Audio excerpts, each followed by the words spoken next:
Welcome to the Real Journey of the Entrepreneur.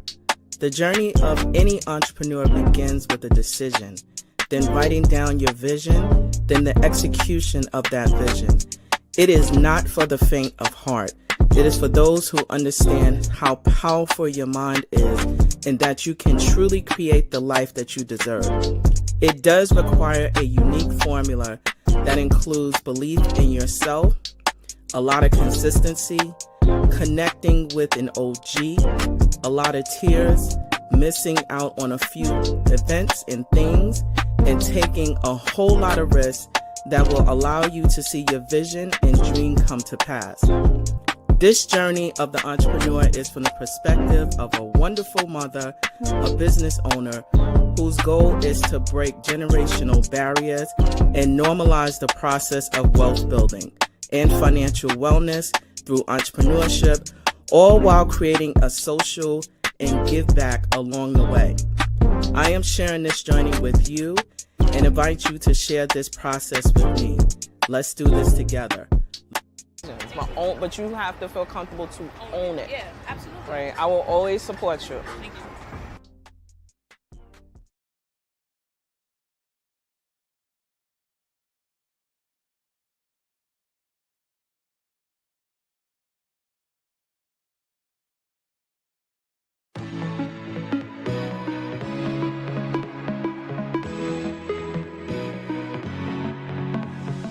Welcome to our fourth annual Full Circle Business Project.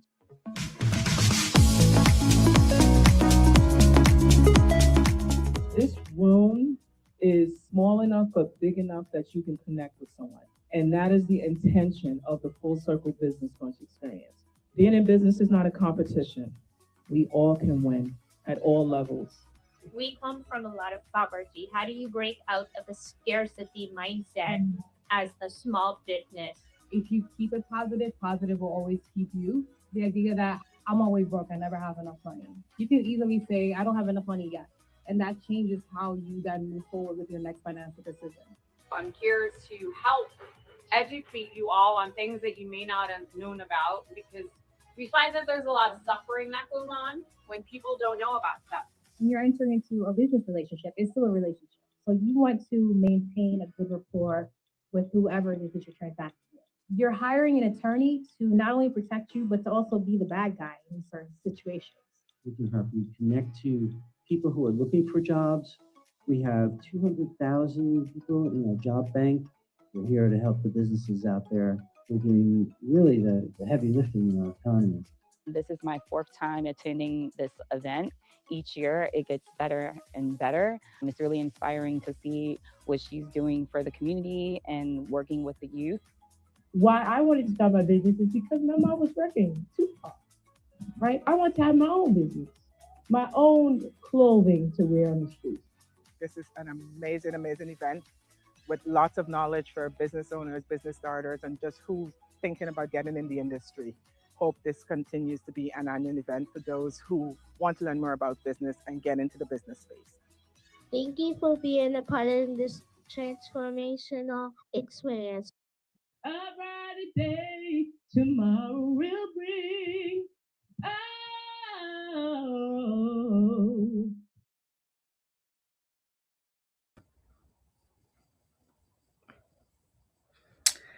Well, hello there, phenomenal people. Hello.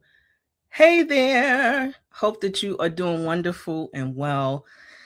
To those who are just paying attention to all that has happened, happiest New Year. I hope that your transition into 2026 has been one that is intentional, one that is for you, and that you are going to crush your dreams in a good way, Welcome to the Real Journey of Entrepreneurship. My name is Anita Pierce, and we are excited to talk with founders who are solving real problems with real systems and real solutions and improving the impact and ensuring that economics can exist, whether you're just getting started, whether you're just figuring out We're here to connect resources with you that will help you to grow and scale your business. I am the host and also the producer, and excited to have you join us today. But guess what? I'm not alone. And joining me today is the founder and CEO of Gogo Grocer. And I had a chance to be introduced by one of my peers from the Goldman Sachs 10KSB. Shout out to cohort 40. And I'm excited because this is a mobile grocery and bringing good, fresh, affordable food directly to residential communities. Makes me want to figure out how to have, groceries delivered to me, because I don't be wanting to do it, friends. So I just want to let you know that this solution is definitely necessary and needed, because I got other things to do with my time than to be in a grocery store. And when you have, some of the services, that you do, select online, sometimes they don't be picking out the good stuff. So that forces me to go in the store at non-traditional times to pick out my own stuff. But there's a solution, friends, and I don't have it. My next guest is the founder, CEO of Gogo Grocer. And instead of relying solely on delivery apps, expensive and very expensive because the cost of food has gone up significantly, we have an engineer, a technologist, a system thinker that is going to bring in all of the resources to help us solve the problem. Because guess who don't have the answer? Me. My next guest, Mr. Camacho. Come through. Here you go. How are you? I'm doing well. Thank you for the awesome introduction. No, thank you for joining us today. Yes, it's a pleasure to be here. I'm very excited to tell you more about Gogo Grocer. Okay, so tell our people who you are, what you do, why you got started, your blood type, all the good stuff. Well, I'll save you the trouble. I don't know my blood type. I should probably figure that out. But yes, my name is Chrystoff Ma'ach Camacho. I am the son of immigrant parents who moved here to America from a small island called Aruba. Some of you may be familiar with that. So this whole journey with Gogo Grocer really started from my initial time when moving here as a kid, where struggles just kind of met the opportunity of problem solving. And that's really where the heart of Gogo Grocer was born. So I remember moving to California about 4 years ago now, and I started my career off in the pharmaceutical industry. Halfway in between my contract with that company, I was unfortunately let go. But it was at that very moment I decided to take public transportation for a change, because I haven't in a long time. And that's when I saw a young mother with 2 kids hauling bags of groceries coming out of the bus. And that just took me back to a nostalgic feeling of watching my own mother doing that quite often, maybe a couple times a week, just getting on the bus, going to the grocery store. And I immediately just thought that there has to be somewhere that's easier, something better than having to rely on public transportation. Or at that time, that was the only option, public transportation. So that's where Gogo Grocer kind of came about. How do we make food access more equitable, easier, and being able to just provide people with healthy options at the same time? Okay.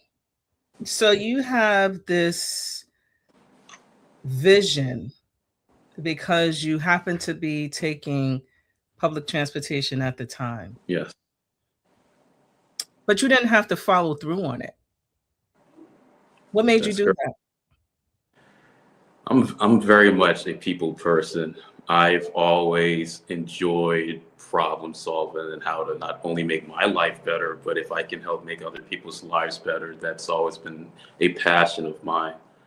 And it really just what kind of fueled me from just, hey, this will be a good idea to like, can I make this a reality? So I don't run away from problems. I like tackling it head on and figuring out very innovative ways to problem solve it.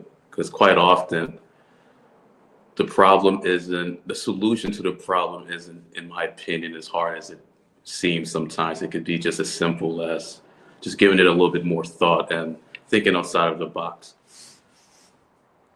So let me follow up with, because you did mention what I call a non-sexy term, food deserts or food access.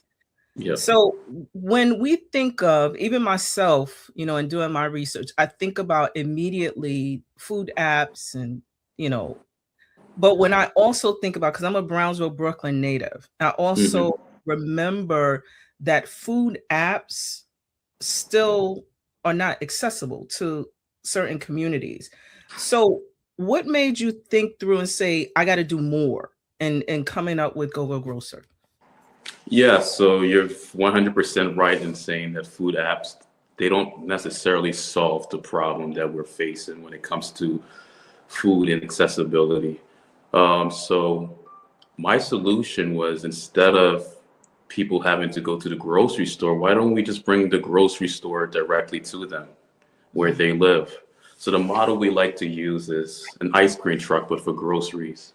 So essentially taking that same type of platform and putting tons of nutritionally good and healthy food on the vehicle and going directly to residential communities where we know there are people that would benefit from this service.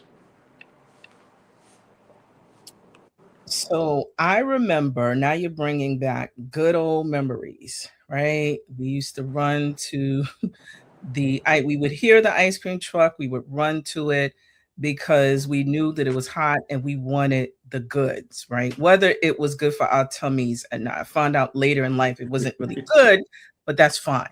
So in taking what you mentioned, how do you, because I love the idea. And as I mentioned in my opening, there are times when I just do not want to be in the store. Sometimes I may forget stuff and I'm like, oh, well, we just going to improvise because I'm not doing it. Right. So how do you market that to ensure that someone like me, right, would want to utilize the service that you're offering? Yeah, it's a very great question. So we pretty much position ourselves as a residential amenity, a turnkey solution that any property manager or owner can bring us on board at no cost to them. So think about condos, apartment complexes, apartment buildings, senior housing centers, whatever it may be.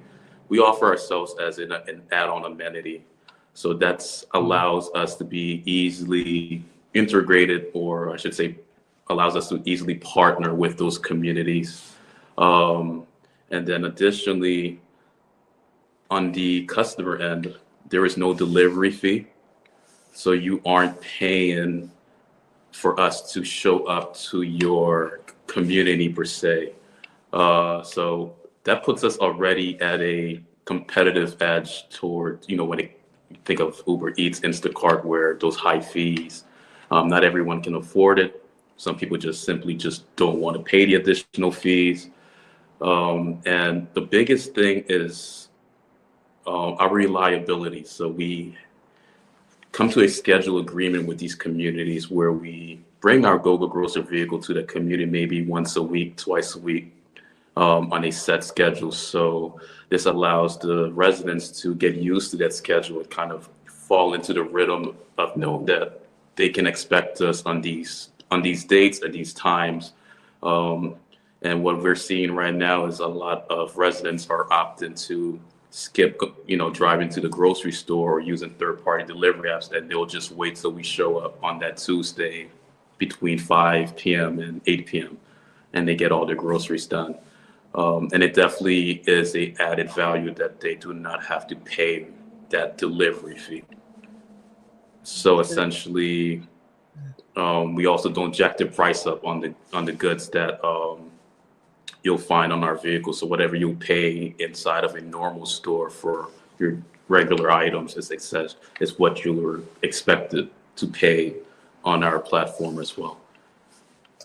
So forgive my poor comedy, right? So if I wanted like oxtails, right? You know, because that's a traditional Caribbean dish. Yes, it is one of my favorites.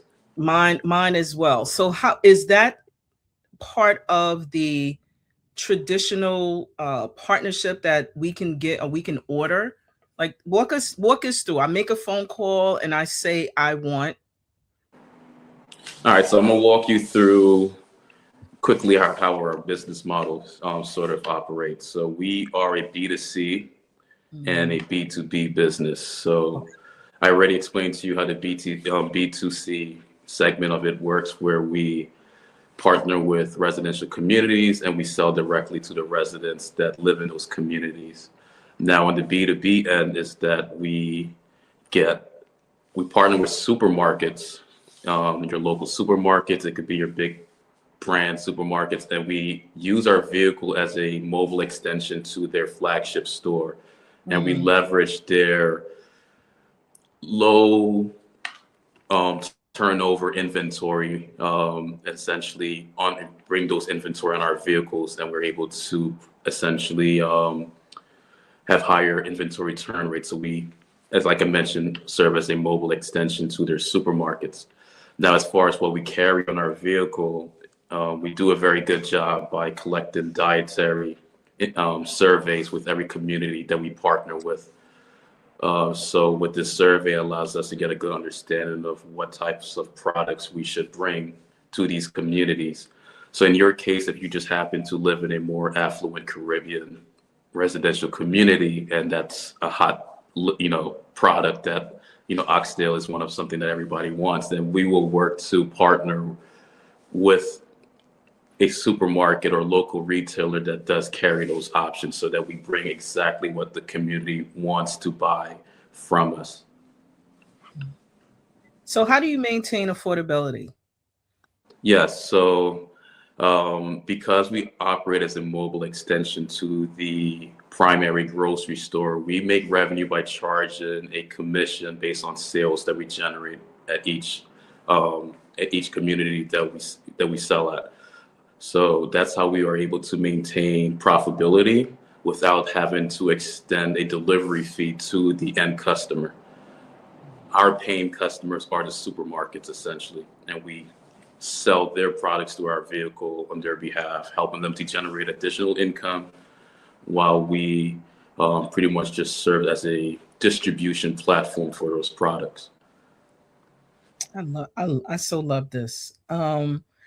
I'm curious about, so essentially you are solving an important need, right? Yes. And it's connected to overall mission and impact. How do you protect what you're doing while still growing? That I'm really curious about that, because there's always, even from my experience, like you want to do the work that you're passionate about and scale. Like, how do you still maintain that without disrupting your mission while growing? Yeah, so starting a company, there's always some level of vulnerability and exposure. I think it's just the natural part of trying to grow your business. So for us to really maintain our competitive edge is the community itself. When we partner with a community, we really dive deep into that community's lifestyle and schedule to make sure that we align where they want us to be aligned at. So we make sure that we get a good understanding of when most of the residents are home from work, when they have the most downtime, and just making sure that we are listening to the feedback they're giving us as far as, you know, the products they would like us to carry. So for us, we are really trying to be the first in the market, the first movers in the market, because from my understanding, we've done our research, there's not quite anything like this, which is good and bad at the same time. In the sense that, can this be replicated? Yeah, sure, it probably, just like anything can be replicated, but our strongest hold is really how we integrate well in existing communities. So the feedback's been really good. Working with property managers, we've actually have data to suggest that our grocery service as an amenity is helping resident retention, increase resident retention. So people are less likely to want to get up and move because, you know, they're getting all of these great amenities, including ours, as part of the package deal that comes with just living there.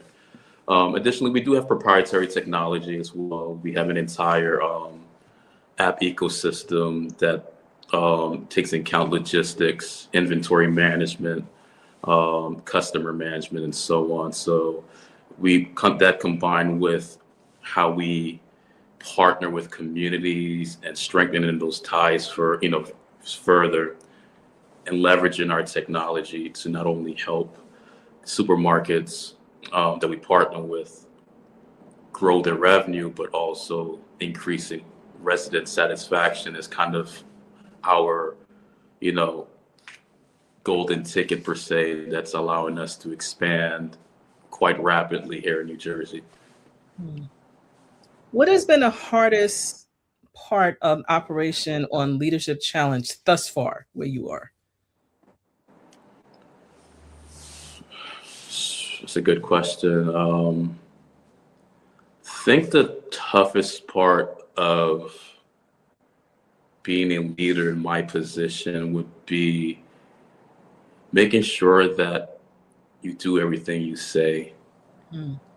So what I mean by that is that I've made a whole bunch of promises to all of my co-founders and advisors that we're going to hit these certain milestones.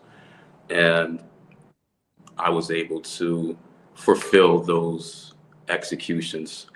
And sometimes being able to hit those milestones, it does require a lot of sacrifice and discipline. So that's really probably the most challenging thing about being a leader, is holding yourself accountable to the things that you say, and also knowing when you should probably, you know, not over-promise certain things. I like to under-promise and over-deliver. So that's kind of been my strategy. So that's been working very well, but that's been probably like one of the hardest challenges, being in a leadership position. Yeah, that's the secret sauce. You over-deliver, under-promise. That's like the secret sauce. So how has being a founder changed your thinking about leadership and accountability and responsibility? Because you have team members working with you, alongside you, to help you to move this forward. What has changed about how you think, if anything?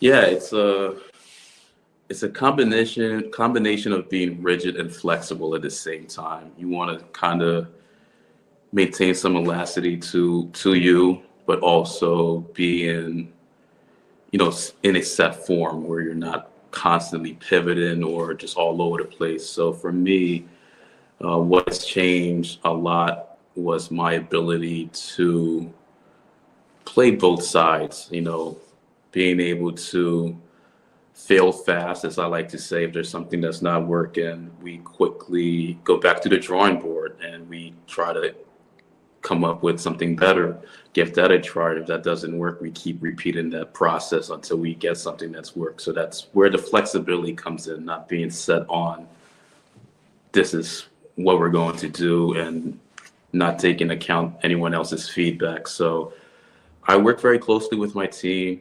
I very open ears to them, listening to their feedback. and constantly pivoting if we need to in order for us to get to the milestones that we want to hit.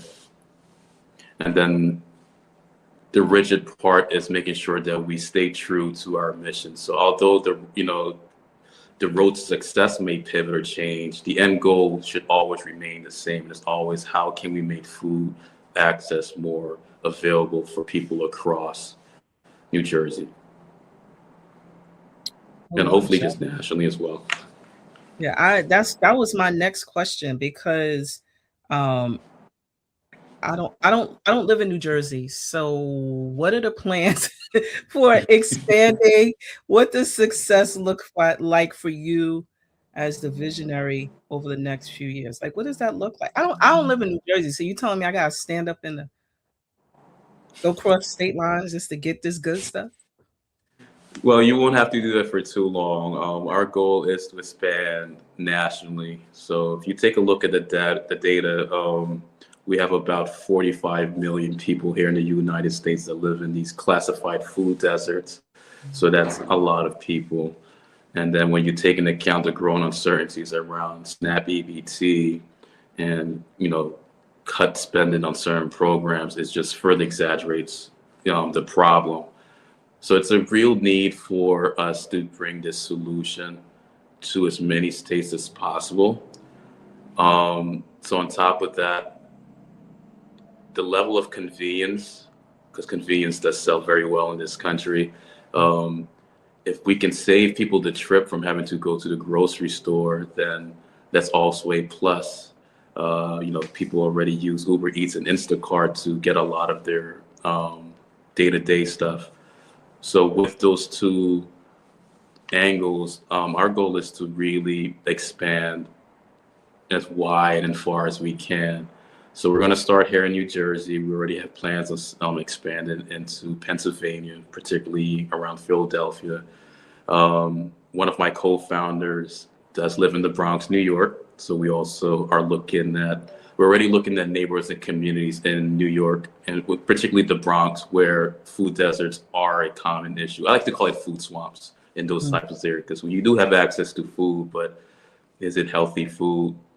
And a lot of people still have to take public transportation to get to their nearest supermarket. So it's a need that we see, and a solution that we would like to bring to all 52 states if we can. Yeah, I would love to see that. I mean, as you heard, my selfish reasons. I'm not like my family, they judge me because I'm old. Like, I'm the early person. I don't like to be, around like crowds when it comes to like food. I like to get in and get out. I don't want the lines. So for someone like me, that would be like a huge bonus. But now I'm curious, because I see that, you have plans to expand in other states. Have you considered focusing in on connecting with farmers and getting food directly from the source?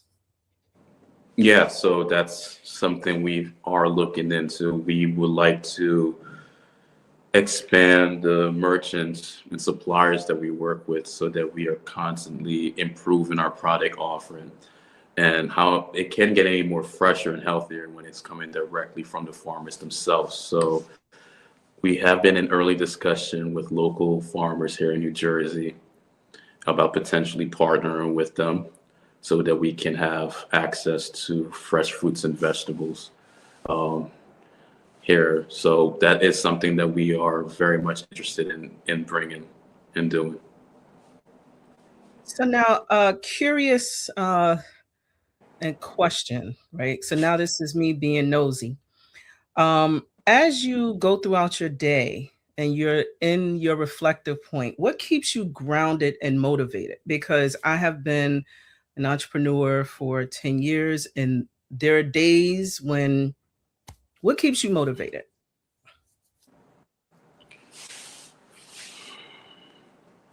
So what keeps me motivated is just the burning desire to solve a really big problem. That's always been my thing that gets me up in the morning.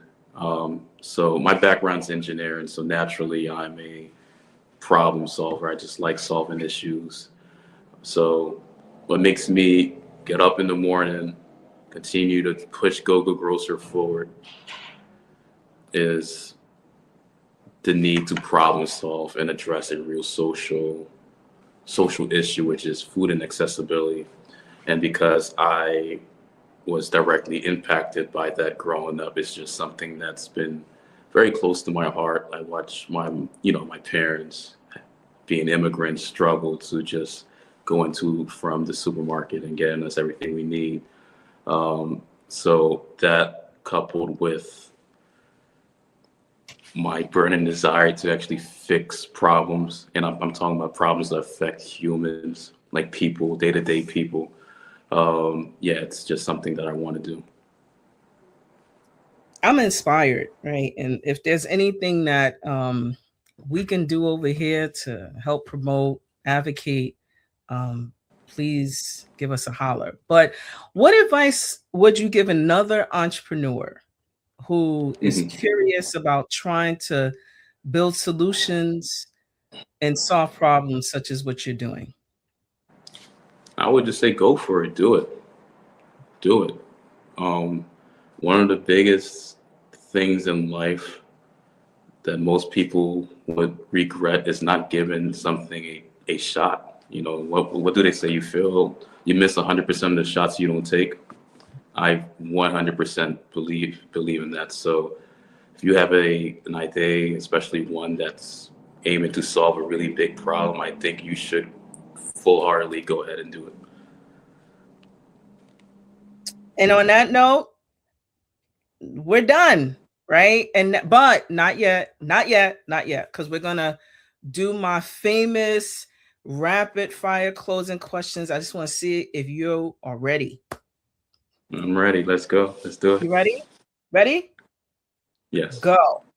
Are you a builder or a visionary? I'm a builder.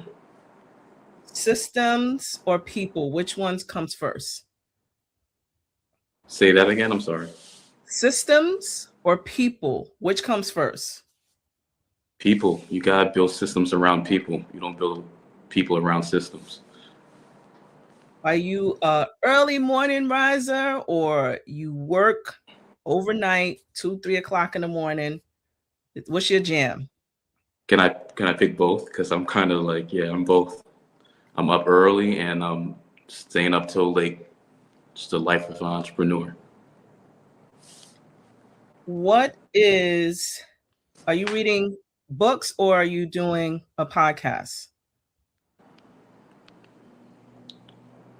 I'll probably do a podcast. Yeah, I probably should read more, but I'll probably do a podcast. That's an honest question. May I share your website? Yeah, go ahead. Totally. I would love for you to share my website. So why I became so fascinated, one, because fun fact, I'm greedy, family. I love food. So anything connected to food, I love selfishly. But I loved the way the presentation of I'm calling it a van, but what is the proper termination? Is it a van? Is it a mobile? Like, tell me what's the proper terminology. A van, truck, I think it's more so a truck. We take ice cream trucks and we convert them into mobile markets. So I would say a truck, yeah. Friends, look at the brilliance, right? It's not, I mean, come on. But I loved how, you can, you can go outside if you want. It's like a mobile market that you can extremely go to, and it's just right there. You cannot beat this. So I am going to ask, where can we find you, support you? I know that you're on Instagram and you have like the website, but if we wanted to download your services, where could we check you out? So if you want to support, you can follow us on LinkedIn and Instagram. So that's always a great way to show your support. We also have a mobile application that's you can download on the iOS store. Although our service is limited availability, it depends on where we can provide our service. And right now, we're just limited to northern New Jersey, but you could always download our app, provide your feedback. We're always open to feedbacks. And those are some ways that you can support the company and its mission. And then we also have the website, which is scrolling for those who will be watching this, which is gogrocergo.com. I have Correct. it. And I have to tell you, I love when things make sense, and not that I'm the end all be all, but I love when we have courageous individuals who are really attempting to solve a problem and not just recycle, things in the world. So please stay in touch. Thank you so much for joining us today on the Real Journey of Entrepreneurship. Do you have any final thoughts, words that you would like to offer to the audience? Yeah, to the audience, if you have a passion or dream about something, I think you should definitely pursue it. Because you might be that solution that the world has been waiting for. And it would be a disservice to everyone if you don't at least give that a chance. So that's my message to the audience, to really just follow your dream. That was for me. That was for me. Thank you. That was for me. Oh, yeah, that's also for you. Yeah, go ahead, take it. That was for me. I appreciate you. Thank you so much for joining us today and giving us realistic solutions. I feel like you are a super disruptor, designing systems that will solve problems and meeting communities where they are. I'm so excited to see where you go. I'm looking forward when you cross state lines, but I may just slip over to New Jersey, which just to test out. But this has been a wonderful conversation. I want to thank you for taking time out of your schedule and look forward to supporting you as any way that we can. Thank you so much for joining today. Yeah, you're certainly welcome. And I would love to be back on your show when we are even bigger than we are now. So thank you so much for your time, Anita. Thank you. So long, friend. So I love when I am full, and I'm full because this is an opportunity for an entrepreneur to share and really solve a problem.